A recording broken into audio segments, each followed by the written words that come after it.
susters, ek baie hartlik welkom in ons erediens vanmôre ook aan besoekers wat vandag hier by ons is. Baie welkom aan elkeen van u en almal wat vandag via sosiale media ook inskakel by ons erediens. Baie hartlik welkom. Ons glo en vertrou dat die Here se teenwoordigheid vandag hier by ons is en dat hy ons Heer sy gees op sal lei, nie net aan sy woord te luister nie, maar dit ook deel te maak van ons lewens om te gaan uitleef in die wêreld daar buite. Broers en susters, vandag is die voorlaaste geleentheid wat ons het 'n bietjie saam te oefen vir ons Kersdiens wat volgende Sondag aand plaasvind.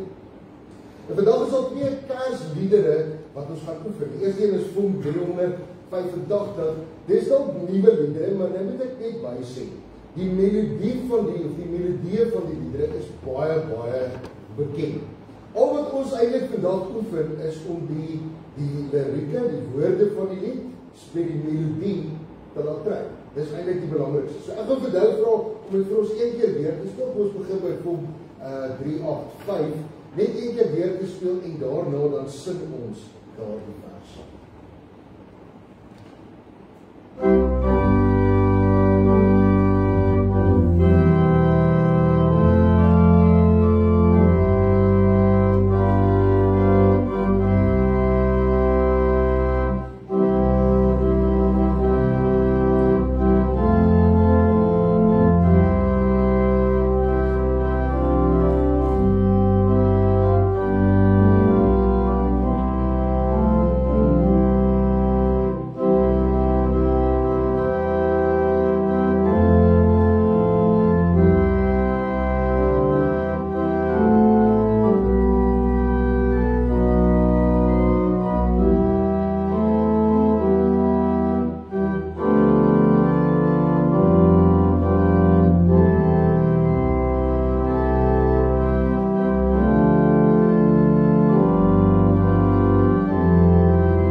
Dit is so goed soos wat dit kom. Goed. So, die van u wat dan nie by die woordnote kan bykom, die begin net self en dan sê ons nog en saak ken.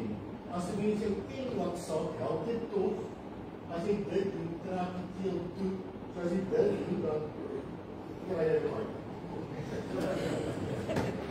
Dat is seker wat is van uitkry. Ons gaan dan na die volgende keer. Ja, as jy wil dat sal die keer as ek nodig is. From 4-3-2. Weer is 'n baie bekende melodie. Die uitdaging is nou maar net om die lirieke, die woorde van die lied met die melodie te laat trou. Dan sê ons net 'n deurspeel asseblief en daarna dan sing ons die eerste vers saam.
Dink in ons gebede daaraan hoe goed die Here vir ons is en wat ons vanoggend weer van sy goedheid beleef het met die wonderlike reën wat ons daar buite gekry het. Kom ons maak onsself dan ook gereed om vanoggend na die woord van die Here te luister.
Paulus gee vir elkeen van ons daardie versekering in Romeine 8 vers 31, wanneer hy sê, as God vir ons is, wie kan tog dan teen ons wees? Geliefde broers en susters, mag u genade en vrede in oorvloed ontvang, deur die kennis van God en van Christus Jesus, ons Here. Amen.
Broers en susters, ons het besondig, ons het teen God besondig, ons het gedoen wat verkeerd is in sy oë.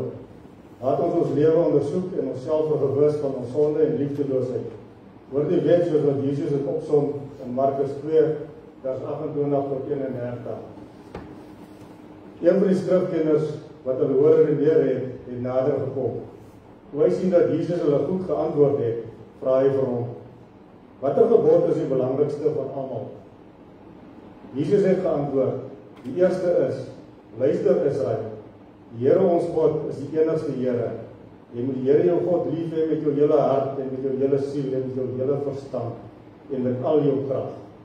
Die tweede is, jy moet jou naaste lief hê soos jouself. Geen ander gebod is belangriker as die nie. Ons weet nou dat ons sondig en doen wat verkeerd is in die oë van die Here. Laat ons ons skuld bely, kom ons sing lied 241 vers 2.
Broers en susters, ons is so pas deur ons saam ons sonde voor God bely.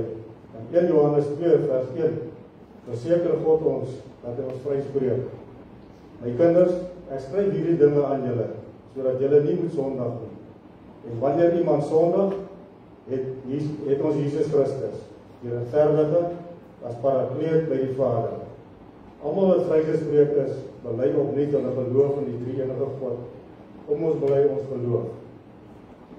Ons glo in een God, die almagtige Vader, die skepper van die hemel en die aarde, en van alle sienlike en onsienlike dinge, en in een Heer, Jesus Christus, die enige gebore Seun van God, gebore uit die Vader voor alle tye, God uit God, lig uit lig, waaragtige God uit waaragtige God, verwek, nie gemaak nie, een in wese met die Vader, deur wie alle dinge ontstaan het, wat terwille van ons, die mense, en terwille van ons saligheid, neergedaal het uit die hemel, vlees geword het, deur die Heilige Gees uit die Maagd Maria, en mens geword het, wat selfs vir ons gekruisig is onder Pontius Pilatus, gelei het en begrawe is, en op die derde dag weer opgestaan het, volgens die skrifte, wat opgevaar het na die hemel, en wat sit aan die regterhand van God die Vader, wat weer sal kom in heerlikheid om te oordeel, die wat nog lewe en die wat reeds gesterf het,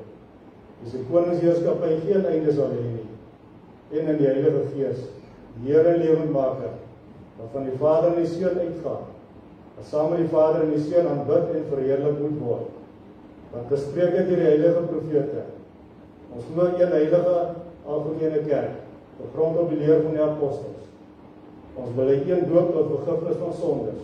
Ons verwag die opstanding van die ontslapenis en die lewe van die toekomstige eeuw. Amen. Ons het ons geloof bely, om ons by ons lewe opnuut aan die Here.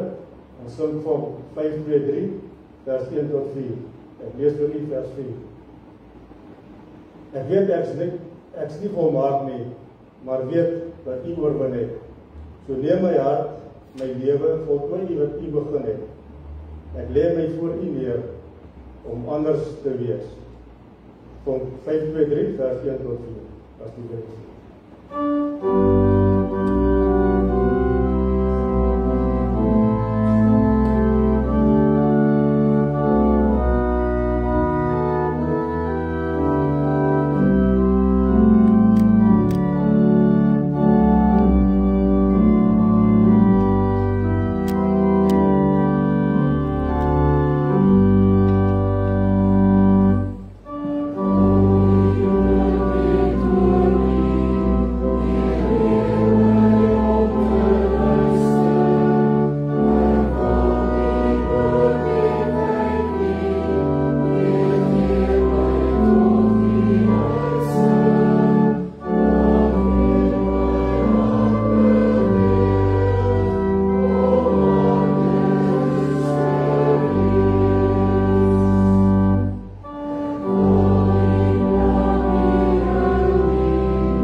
Susters, ons lees vandag saam met die woord van die Here uit die Nuwe Testament in die Evangelie, soos wat Matteus dit vir ons weergee. Ons gaan daar twee kort gelykenisse saam lees van vers 44 af tot by vers 46. Skriflesing Matteus 13 van vers 44 af.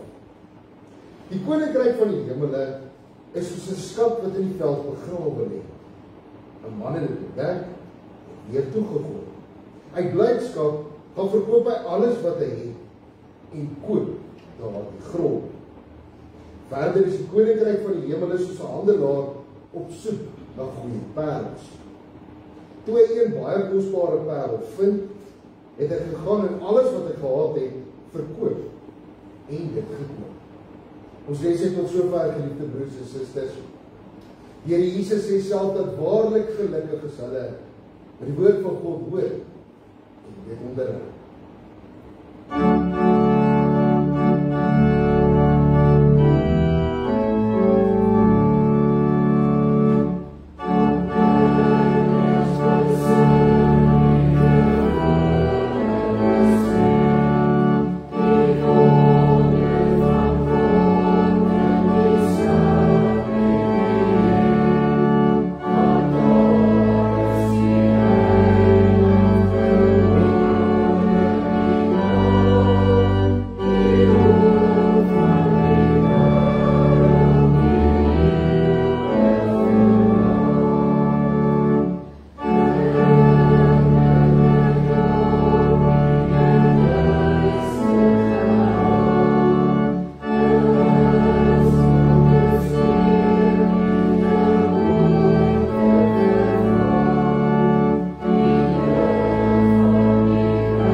In 1867 loop die 15-jarige seun Erasmus Jacobs langs die oewer van die Oranje rivier net buite Houtdal. En hier tel hy 'n eienaardige klippie op. So hou die klippie, bære die klippie, maar die klippie bietjie anders lyk as die ander klippe. Maar 'n goeie huisvriend van sy ouers kom kuier met die naam Skalk van Niekerk. En Skalk van Niekerk sien Erasmus se klippie wat hy opgetel het. En hy bied vir Erasmus 10 sent aan vir hierdie klippie. So koop hy die klippie by Erasmus en hy vat die klippie en laat doen 'n bietjie ondersoek en 'n bietjie navorsing op die klippie. En die uitslag is eintlik eenvoudig. Hierdie is nie net 'n klippie. Hierdie is 'n 21.25 karaat diamant. En hier kry hierdie diamant die naam Eureka. Eureka beteken ek het gevind. Dis 'n blydskapsuitdrukking. Erasmus Jacobs stel die heel eerste spoeldiamant in Suid-Afrika op. En die gaan soek vir dit, nie? Die vraag het nie. Hy het dit net gevind. Maar dit wat hy gevind het, was die begin van die groot minerale revolusie van die 1870s in Suid-Afrika. Dit wat hy gevind het, het veroorsaak dat daar duisende mense na Suid-Afrika gestroom het. Nie meer net om te vind nie, maar kom soek het na diamante, kom soek het na welvaart en wetenskap en 'n beter lewe. Erasmus vind sonder dat hy gesoek het. Duisende kom soek om te vind. En dis eintlik waaroor die twee gelykenisse gaan in die gedeelte wat ons saam gelees het vandag. Aan die een kant kry jy iemand wat toevallig gevind het, maar dan aan die ander kant kry jy iemand wat gaan soek het om te vind. Ons lees hier van iemand wat in die veld geloop het en toe ontdek hy 'n skat. En nou moet ons nog mooi verstaan, die skat was heel waarskynlik begrawe geweest en ons lees hy het dit weer toegegooi. Net soos vandag loop niemand op iemand anders se grond met 'n graaf en grou gaatjies om te kyk of daar dalk 'n skat is. Dit het op nie in daardie tyd gebeur. Die gebeure hier moet ons toch verstaan, is heel waarskynlik iemand gewees wat 'n stuk land gehad het en besluit het, hy wil hierdie stuk land plant. En dan huur hy 'n daglone om die akker te kom omspit. En terwyl die daglone besig is om die akker om te spit, toe grou hy hierdie skat raak. Nou hoe die skat daar gekom, ons weet nie. Maar wat ons wel weet wat die gebruik was in daardie tyd, in onsekere tyd, kom ons sê in oorlogstyd, of was daar dalk 'n epidemie uitgebreek het, mense begin siek raak, of was daar ekonomiese onstabiliteit in die land was, dan het mense gewoonlik hulle kosbare items en geld gevat en dit in die grond begrawe. En wanneer hierdie onsekere tye verby is, het hulle weer hulle kosbare besittings of hulle geld gaan uitgrawe. Maar nou het dit baie keer gebeur, vir altyd is oorlogtye of epidemies of iets meer, dat die persoon wat daardie skat begrawe het, kom te sterf of raak weg. En dan weet niemand van daai skat. En dis heel waarskynlik een van hierdie skatte wat so begrawe is. Hier kom 'n onskuldige dagloner besig om sy akkertjie om te spit met die idee dat hy vanaand sy denarius gaan kry, wat sy dagloon gaan wees, en hy sou van vir sy gesin gaan sorg. Maar dan vind hy iets wat hy nie gesien kon doen. Hy ontdek hierdie skat. En dan maak hy hierdie skat oop. En dan doen hy 'n waardeskat. Hy doen 'n waardering van hierdie skat en hy kom tot daardie bewustheid. Hierdie skat is baie meer werd as wat ek enigsins het. Is baie meer werd as wat ek nog ooit besit het en heel waarskynlik ooit sal besit. En dan lees ons hier in vers 44. Hierdie dagloner gaan en hy gaan verkoop alles wat hy het, omdat hy 'n akkurate waardeskatting gedoen het van hierdie skat. Hy verkoop alles wat hy het en dan gaan koop hy daardie stuk grond. Nou ons het in Engels is daar 'n mooi uitdrukking, finders keepers. As jy iets gekry het, is dit jou. Dit is so gewerk in daardie tyd. Die skat wat hy ontdek het, behoort aan die eienaar van die grond. So selfs al het hy dit ontdek, moet hy dit vir die eienaar gee. Maar hy besef, die waarde van hierdie skat is soveel dat hy dit nie kan weggee. Die waarde van hierdie skat is soveel dat dit syne moet bly. Daarom verkoop hy alles. Gee hy alles prys. Daardie stuk grond te bekom. Om die eienaar van daardie stuk grond te wees. So daardie skat syne kan wees. En dan lees ons, vertel Jesus vir ons van nog 'n gelykenis. Hierdie slag is dit 'n parelhandelaar. Iemand wat handel dryf met parels. Parels koop, jy verkoop vir 'n winsie. En so soek hy voortdurend waardevolle, goeie parels. Op 'n dag, in sy soektog, kom hy af op hierdie rare, kosbare parel. En hy besef, hy doen 'n waardeskatting van hierdie parel. Hy waardeer hierdie parel en hy besef, hierdie parel is baie meer werd as wat ek besit. Is baie meer werd as wat ek ooit sal besit. Hierdie parel het ek nodig en ek moet alles prys gee om hierdie parel te bekom. En dan lees ons hier in vers 46, vertel Jesus, daardie parelhandelaar gaan en hy verkoop alles wat hy gee alles prys, sodat hy daardie een waardevolle parel sy eie kan maak. Nou geliefde broers en susters, die bedoeling van hierdie twee afsonderlike gelykenisse, kort gelykenisse, het tog dieselfde oogmerk voor oog. Beide van hulle gaan oor soek of toevallig vind. Dis die verskil. Maar beide handel oor die koninkryk van God. En met hierdie twee gelykenisse probeer Jesus verduidelik wat die waarde van die koninkryk van God is. Mense wat dit toevallig vind, besef dat dit soveel meer werd is as wat hulle werd is. Mense wat daarvoor soek en dit vind, besef dat die koninkryk van God is soveel meer werd as wat ek werd is en ooit sal wees. Mense wat die koninkryk van God vind, is bereid om alles prys te gee. Die koninkryk van God, hulle eie kom. Met die broers en susters, dit konfronteer nie in my vandag daardie selfde vraag. As ons vandag 'n akkurate waardeskatting, of 'n akkurate waardering moet gaan doen, van die koninkryk van God in jou lewe werd is. Hoeveel gaan dit werd is? Wat is die koninkryk van God? Wat is die koninkryk van die hemele waarvan ons lees in hierdie gedeelte in Matteus 13? Is dit die hemel? Ja, gedeeltelik is dit. Maar die koninkryk van God is nie net eendag die hemel. Die koninkryk van God is ook hier by ons, hier op aarde.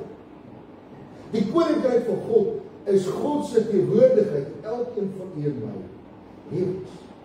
Die koninkryk van God is God se ingrype en betrokkenheid in u en my lewe. En dit manifesteer of vind neerslag op verskeie maniere. Die meerderheid van ons wat vandag hier is, het huishoudings. Huishoudings wat kos kry, huishoudings wat klere kry, huishoudings wat huis, dak oor die koppe moet hê, huishoudings wat rekeninge het wat betaal moet word, en op 'n dag dan besef ek maar die geld het 'n bietjie klaar geraak. En hoeveel van ons wat vanoggend hier sit, het nie al in die nag wakker gelê en met God geworstel en gesê, Here, ek weet nou nie meer wat nou nie. Want die geld is klaar, daar is geen middele meer nie. Dit is goed wat moet gebeur. Wat gebeur? Die rekeninge is betaal. Daar is elk aand ons betaal. Daar is klere om aan te trek. Maar daar was nooit 'n inbetaling in my bankrekening. En dis koninkryk van God. Dis God se ingrype en God se versorging in ons lewens. Wonderbaarlike, onverklaarbare wyse. God se koninkryk vind neerslag in ons lewens hier op aarde. Almal van ons wat vanoggend hier is, die meeste van ons wat hier is, het kinders, het kleinkinders. En die van ons wat wel kinders en kleinkinders het, weet hoeveel spanning en stres kinders en kleinkinders veroorsaak. Want ons is toch so bang, hulle kry seer. Ons is so bang, hulle raak siek. Ons is so bang, hulle raak weg. Hoeveel van ons leef nie met vrees vir ons kinders toekoms en hulle inkomen? Hoeveel van ons wat vandag hier is, wat kinders en kleinkinders het nie die nag op wakker gelê en met God geworstel en gesê, ag Here, beskerm tog net my kinders.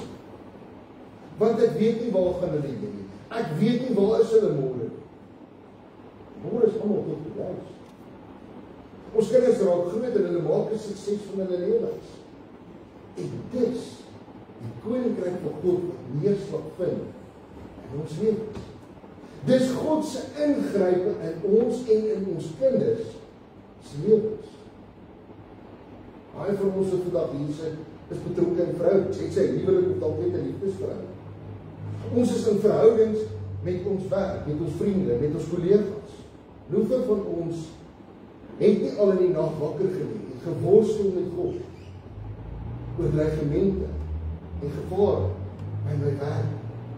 Hoeveel van ons het nie al in die nag wakker gelê en geworstel met God oor verhoudings wat probleme beleef en nie wil uitwerk? En hoeveel van ons het nie al in die nag wakker gelê en vir God gebid, Here asseblief help. Here asseblief lei my deur hierdie tyd. En hier sit ons. Ons weet nie wat gebeur, maar daar is tyd verby. En dis die koninkryk van God. God se koninkryk vind neerslag in ons lewens elke dag. En ek word vandag hierdie twee kort gelykenisse opgenoem. Om die koninkryk van God in ons eie lewens akkuraat te gaan waardeer. 'n Akkurate waardeskatting te doen van hoe belangrik is God se koninkryk in jou lewe vandag.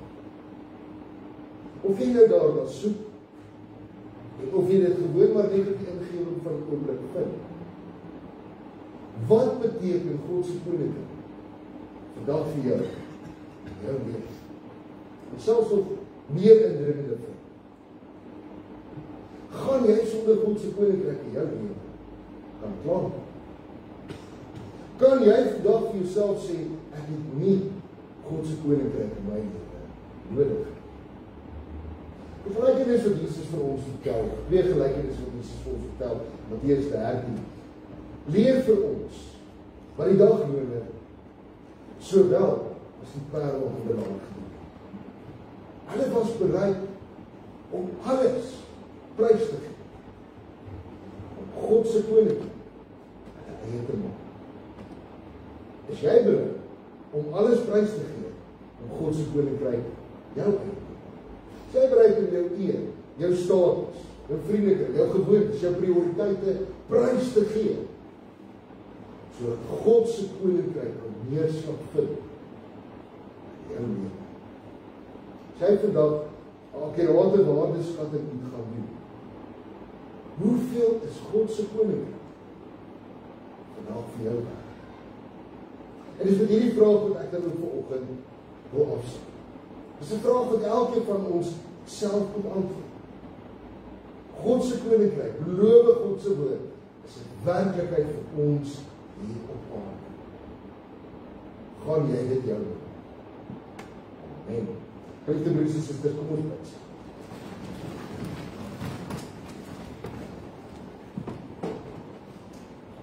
Ons driemaal heilige God, Vader, Seun en Heilige Gees.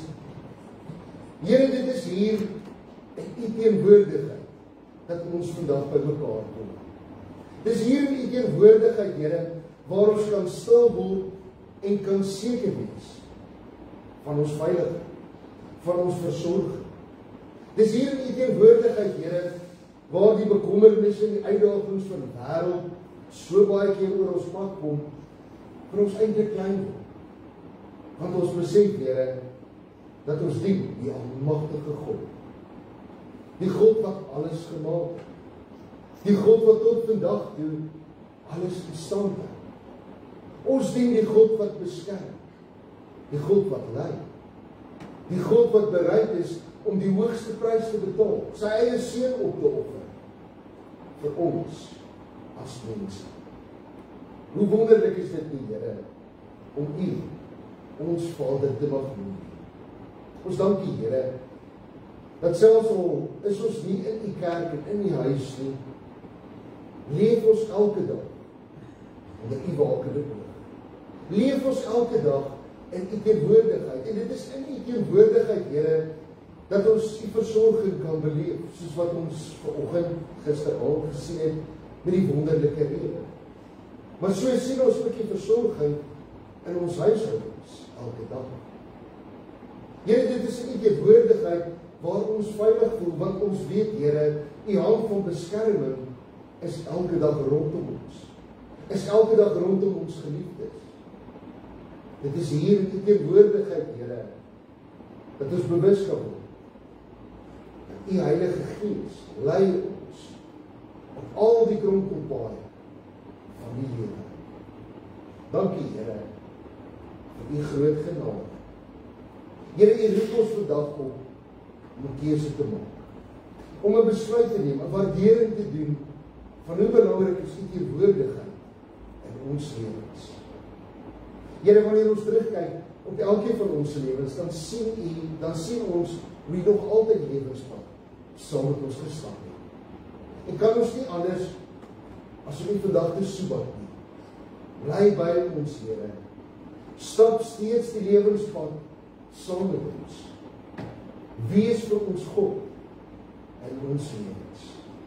Ons gebed vandag, Here, is vir elke huishouding wat hier teenwoordig is.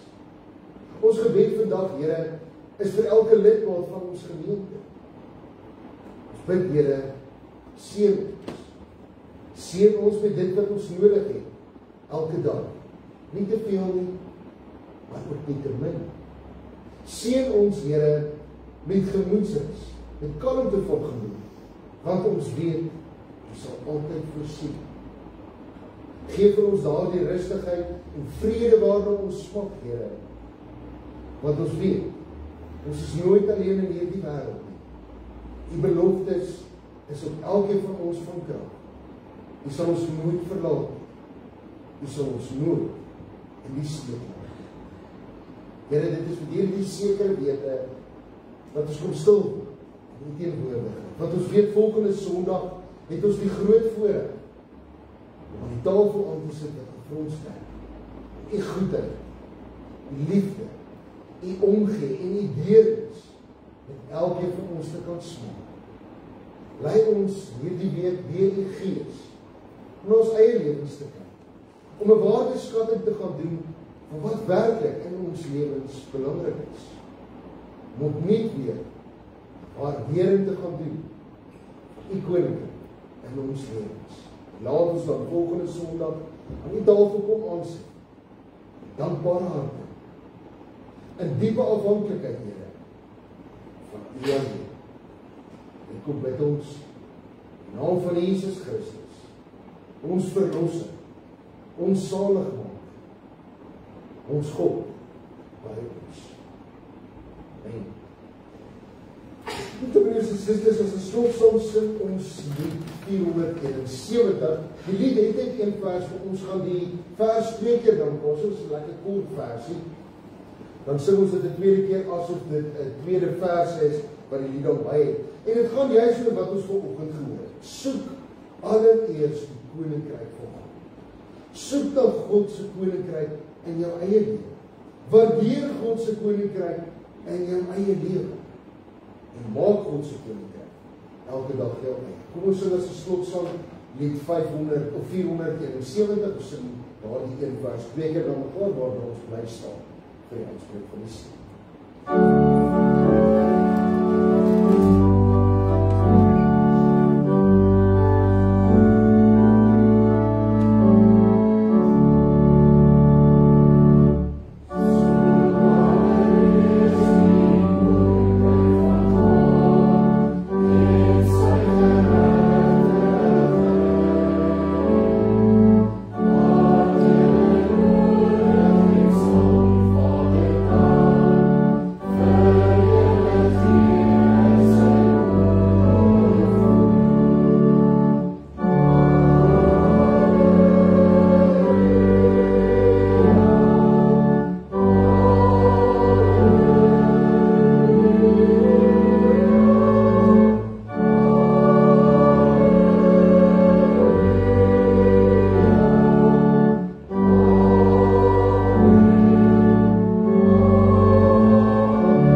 Die Here sal u seën en u beskerm. Die Here sal sy aangesig oor u laat skyn en u genadig wees. Die Here sal sy aangesig na u toe oplig en dan u vrede gee. Amen.